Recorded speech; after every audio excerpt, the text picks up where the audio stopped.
Hi guys, it's Lisa Mustin here. I just want to welcome you to Number Sense. I want to talk to you about a few things that are very important when it comes to learning about numbers and why. First, we're going to talk about cardinality. And what that means is it's the ability to connect sequences in a one-to-one manner. As you see here, there's a group of books. When I'm counting them, 1, 2, 3, 4, 5, 6, 7, 8, 9, 10, 11, 12, 13. When I ask a student, how many books are there? I want them to say 13 books. Now they could say 2 books, because indeed there are 2 books, or 10 books, but we really want them to focus on that last number. The total amount of books are 13 books. That's something that's very important for students to understand and to relate, and that is the cardinality of what that number sense means. Subsidizing, that's being able to recognize a quantity of items quickly. Now, when we are counting out loud or counting objects in the classroom, as students get older, we don't want them to have to count one to one where it's 1, 2, 3, 4, 5. We want them to be able to see a dice and know exactly what's on that number. And like for instance on here where there's an excuse me, a dice with the number 5, we want them to say 5. We do not really want them to have to touch count each single number. It's going to make it harder, and as the numbers get larger, they're going to have a very hard time even understanding what they're starting to count, because now they're going to be focusing on each actual number rather than what we're wanting. This actually is going to be able to build on to addition and subtraction. The great thing here is that there's games that you could play to really build those skills for children. For instance, there's a picture here where there's 4 fish. They have to click down below. How many fish are there? Another great thing that we have is, you see this man here, it's the number 6, but we've seen him in many different, all of our numbers actually. And we could do like the color by number. But instead of just having the number 6 or 2 plus 4, you can have many different ways that 6 is represented. That actually is making our students' brains understand and recognize it quicker. Indeed, that is subsidizing, because we really want them to notice those numbers quickly. Now moving on, we are actually going to go on to the hierarchically, excuse me, I cannot say that word, hierarchical inclusion. I actually represented this with a great picture of the nesting dolls, because within each larger doll, there's a smaller doll. I felt that's a great visual for me to understand perfectly what that means. Again, for students, that means that within every number, there are smaller numbers within that number. I gave some great examples here. There's a 7, shows many different ways and options that we add up to get to that number 7, all the way up to 1,000. There's addition, there's multiplication. Again, I do think it's very important that students know when they see a number, that is the big number, but within that number, there's many different varieties of smaller numbers. Again, a great way is to show them that nesting dolls. Even as for adults, that's a great way for us to make that connection. Moving on to another thing is compensation.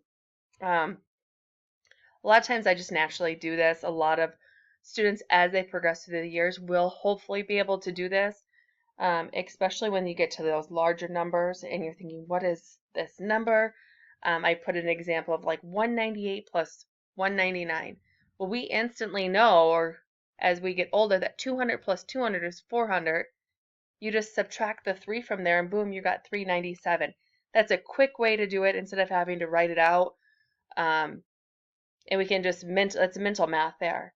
As kids are younger and we work with a lot of younger children, we can teach them that. I'm trying to think here. I put 9 plus 6 because 9 plus 6 could be difficult for students, especially as they're younger. We know 10 plus 6 is 16. So you add that the 1 to the 9 and then just make sure you subtract it. So sometimes we may have to show students that. Also, like when working with Tim's frames, if we have a 9 on one and a 6 on the other, show them actually visually that you move one of those dots over, fill that tens frame, and now you have 10 plus 5. A lot of times, if you can add those visuals with this compensation, definitely for our younger students, they will really be able to pick up on that and hopefully utilize that in the future and have this skill for them for life. Moving on to counting on. I do this all the time with my students. I love counting on. As a mother, I know that it was very difficult for my daughter to gain this skill, but once she got it, it was an awesome way to do math, shall we say. I found a great picture here. So you start with 9. It's 9 plus 3. I always say start with the larger number, 9, count on from there, 10, 11, 12. They could start with the smaller number, but they're going to be counting a larger amount then. I always say use the bigger number and count on. I think that's how everyone, that at least that I've came in to play with, does that. There are still times that you'll see students want to go back. Let's say it's 4 plus 2. They're going to want to touch 1, 2, 3, 4, 5, 6, and that's okay. But always try to get back, say, okay, now you have 4 plus 2. Use your larger number, which is 4, and count on. I say stick it in your brain, and I touch my head, 4, and then I go 5, 6. And giving, again, that visual for our students is very, very important, especially at that young stage where those visuals are very important for them. Moving on to unitizing, which is the counting and quantity principle that refers to the understanding that you can recognize, a large group of items by counting smaller. This, to me, hits exactly with a tens frame. A tens frame does do the base 10 rod. We start teaching our children when it comes to place value, how important that really is. Also, when we move on to multiplication, it's extremely important. Like I put this great picture here, and I think that really gives us a visual. Blank groups times them how many each equals the total. Then it breaks it down, and I just blew up that picture. There's 4 butterflies 3 times, so it's 3 groups, 4 each, for a total of 12. This is going to be very important as they move on to multiplication, definitely, that they are able to understand and see that and know why that works that way. Again, as I mentioned, the place value is very important for all of our students. And then lastly, our conservation. That means the number remains the same even when spread out or moved. We see this a lot in my classroom, that we can spread out our numbers or our objects. As you can see, I put in circles, shall I say. I moved it from, 3 across, 2 down, to 3 down to 2 across, and then I really spread it out.